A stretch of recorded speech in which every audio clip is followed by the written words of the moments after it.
Welcome to another exercise for the workbook statistics.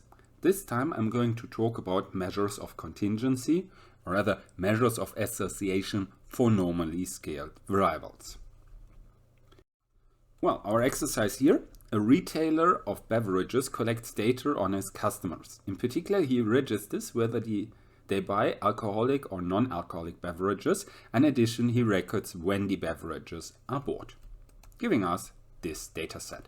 So he differentiates between 4 in the afternoon and after 4 in the afternoon, and he differentiates between alcoholic and non-alcoholic drinks.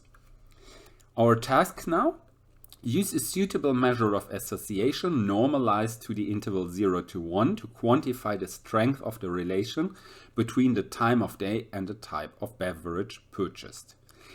Well, in this case, since this is nominal data, we have to use something based on chi-squared.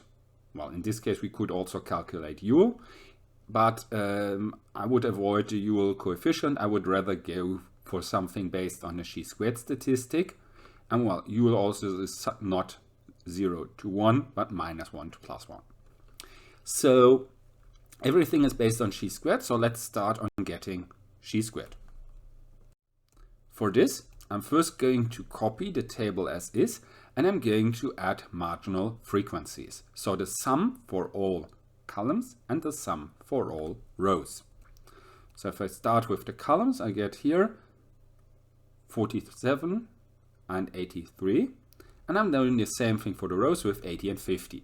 If I then add up the 80 and 50 or the 47 and 83, gets me a total of 130 observations.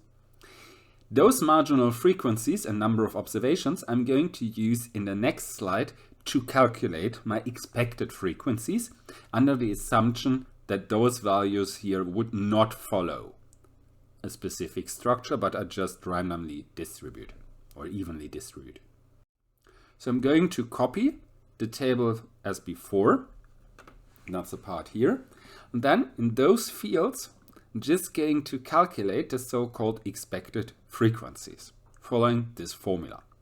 Well, if we look closely to this formula, what we're actually going to do here is just take for each field, the corresponding sum of the row, the corresponding sum of the column, and divide the product of those two by the number of observations.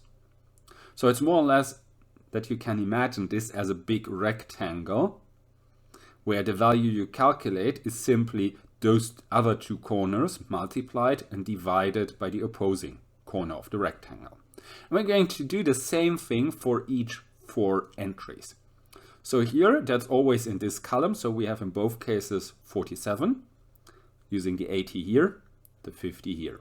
Here we have in both cases 83, using the 80 here, the 50 here, giving me these expected frequencies.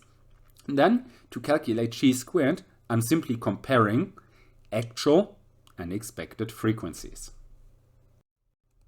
So for this, I just noted the original values, the original frequencies, and the expected values. Because then I can use this formula for chi-squared, which is simply, those two sums mean calculate for each entry and then sum up all the 4 entries. What should I sum up? Well, first off, I have these brackets here.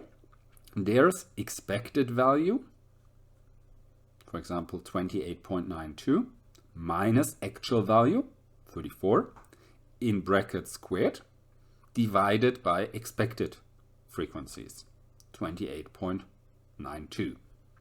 Now I'm going to do this for each of those 4 different elements, giving me 4 results in total, and I'm going to add up all 4 of them. You could either write this out, then you have to make sure that you include all 4 of them, or you can additionally also make a new table and add in each of these slots the corresponding result. This would give you a bit of a better overview what you actually are doing, what you already have done, and you avoid missing one of these expressions. Well, once you calculated all these parts, added this up, you get as a final result chi-squared, which here is 3.6333. Well, that's our intermediate solution. The disadvantage of chi squared, we cannot yet interpret this regarding the strength, because chi squared is somewhere between 0 and infinity. So we need to find an indicator between 0 and 1. Here we could use a multiple of different indicators. We could use Cramer's V, we could use phi, we could use the contingency coefficient. And that's actually what we're going for. We're going to work with the corrected contingency coefficient. For this, I'm just going to copy chi squared. And then I'm just going to calculate the contingency coefficient, which has the advantage that it takes into account how many observations I have. Meaning, if I have more observations, I have more potential for larger deviations. So between actual and expected frequencies. That's what the contingency coefficient takes care of. Just chi squared divided by chi squared plus number of observations, and then the square root thereof. So here I'm getting 0.1649. However, the disadvantage of the contingency coefficient is it's not yet, well, it's limited to 0, because chi squared could be 0, but it's not limited to 1 as an upper bound. It's usually smaller than 1, but it's not necessarily that it could be 1. So we have to adjust for one additional aspect, and that's by correcting this. This additional correction also takes care about the size of the table. Because, well, if I have more entries in my contingency table, I have also more possibilities for aspects to be added up when calculating chi squared. How do I correct this?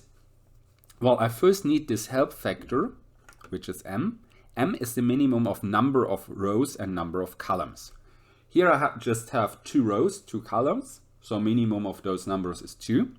So I'm using an m of 2. And the correction factor is the square root of m divided by m minus 1. So here square root of 2 by 1 or square root of 2. So multiplying this result up here for the contingency coefficient with square root of 2, giving me an end result of 0.2332. That's something I can interpret. I can use the same thresholds as with all measures of association with 0.1, 0.3, 0.5. So this lies somewhere between 0.1 and 0.3. So that's actually a weak relation between those two variables. I cannot say anything about the direction because, well, it's nominal data. Nominal data does not have any kind of orientation. So I cannot say anything about the direction of the relation, but I can say something about the strength. Cramer's V or phi would be a little bit better regarding what the actual strength is, but this is one easy way to go about this. Correcting for both aspects, the number of observations and the size of the table. Well, that's then it for this exercise. So I hope you enjoyed it. I say goodbye and see you next time.